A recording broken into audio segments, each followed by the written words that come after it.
Hi, I'm Ben Chapman, and welcome to the Itsy Game Series. In this series, we're going to develop a single player 3D platforming game using Unreal 5 from start, hopefully, all the way to finish. We'll be using Unreal 5, and we'll also be using a mixture of blueprints and C. Blender will be optional if you're following along and want to make a clone of what I'm doing.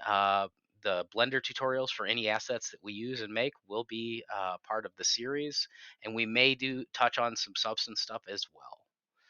The expected skill level for this series is going to be beginner to intermediate. For those that are intermediate, at the beginning of each tutorial, I will explain what we're doing and the objectives.